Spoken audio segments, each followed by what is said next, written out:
मैं नीतीश जी का, तेजस्वी जी का और सभी जो गणमान्य नेता उनके साथ आए हैं उनका तहे दिल से शुक्रिया अदा करता हूं।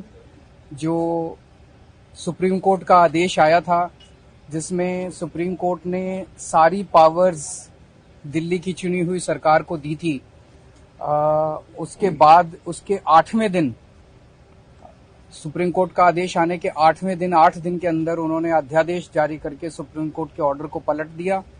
चुनी हुई सरकार की सारी शक्तियां छीन ली, सरकार को बिल्कुल पंगु बना दिया और सारी ताकत एलजी को दे दी कि अब एलजी दिल्ली चलाएंगे। 5-0 से जजमेंट आया था, पांचों जजों ने, संविधान पीठ ने जजमेंट दिया था, उस जजमेंट को पलट दिया 8 दिन के अंदर। ये संविधान के खिलाफ है।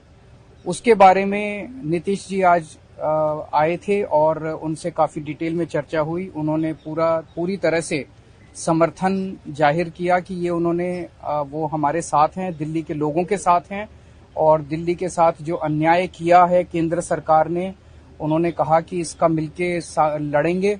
और मैंने उनसे निवेदन किया, अभी वो पूरे देश के अंदर विपक्ष को एकत्रित करने में जुड़े हुए हैं। मैंने उनसे निवेदन किया कि अगर सारा विपक्ष इकट्ठा हो जाता है, नॉन बीजेपी सारी पार्टियां इकट्ठी हो जाती हैं, तो एक तरह से राज्यसभा के अंदर अगर ये इसको बिल के रूप में लेके आते हैं तो इसको बिल के रूप में हराया जा सकता है राज्यसभा के अंदर। और अगर राज्यसभा के अंदर ये बिल हार गया तो ये एक तरह से 2024 का सेमीफाइनल होगा। फिर एक मैसेज चला जाएगा पूरे देश के अंदर। ये बिल अगर हार जाता है तो मैसेज पूरे देश में जाएगा कि 2024 के अंदर बीजेपी की सरकार जा रही है। नहीं, बहुत अच्छा। तो हम लोग आए हुए थे यहाँ, तो आए ही थे आपसे मिलने के लिए और इनको काफी जो सुप्रीम कोर्ट का फैसला हुआ बहुत अच्छा लगा और हम लोग तो देखते ही रहे। अब उसके बाद जो कुछ भी करने की कोशिश हो रही है केंद्र सरकार के द्वारा, ये तो एक विचित्र बात है। अब आप जरा संविधान को देख लीजिए, क्या अधिकार है। जब गवर्नमेंट बनाई जाती है, इलेक्टेड सरकार बनती है, तो उनको जो अधिकार दिया गया है उसको कैसे आप हटा सकते हैं? ऐसा तो कुछ नहीं है। लेकिन अब किस तरह से हो रहा है, इसलिए तो हम लोग कह रहे हैं कि सारे देश में सब लोग एकजुट हों ताकि ये लोग संविधान का भी और किसी भी चीज का अपने ढंग से जो इधर से उधर कर रहे हैं और किस तरह का माहौल बन रहा है।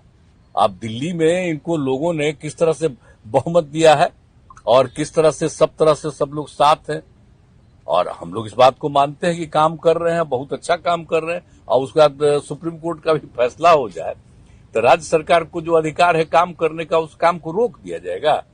ये सब तो बहुत ही आश्चर्य का विषय है।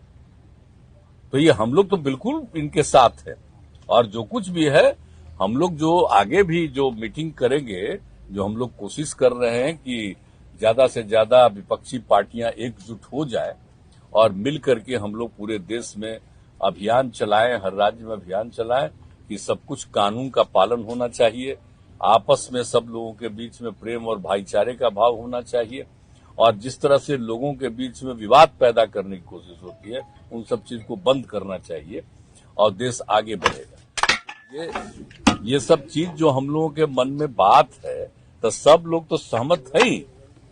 और उसके बाद अगर इस तरह की कोई बात होगा तो जो कह रहे हैं हम लोग पूरे तौर पर इनके साथ, ये जो भी कह रहे हैं बिल्कुल ठीक कह रहे हैं, इनके साथ हम लोग हैं पूरे तौर पर। हम लोग तेजस्वी जी देखिए, सारी बातें माननीय मुख्यमंत्री जी ने स्पष्ट रूप से कह ही दिया है। आज की मुलाकात खास तौर पे इसलिए है कि जो लोकतंत्र है, लोकतंत्र में चुनी हुई सरकार को जो अधिकार मिले हैं और जिस प्रकार से जो नॉन बीजेपी स्टेट में जिनकी भी गवर्नमेंट है, बीजेपी लगातार उनको तंग कर रही है, परेशान कर रही है।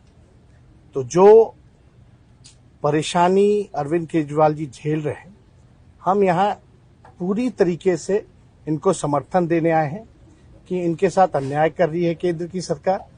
और जब सुप्रीम कोर्ट का जब जजमेंट आ गया तो सारी चीजें स्पष्ट हो गई, तो कुछ कहने वाली कोई बात ही नहीं है।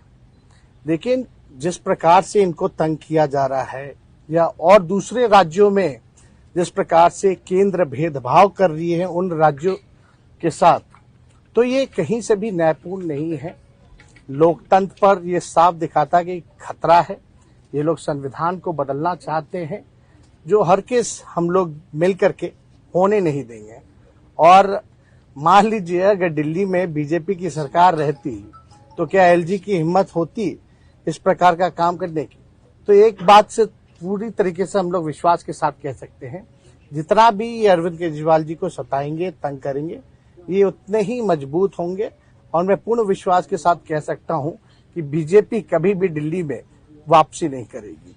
तो हम लोग सब लोग इनके समर्थन में हैं और सब लोग मिलकर के हम लोग जो है देश हित के लिए काम करेंगे।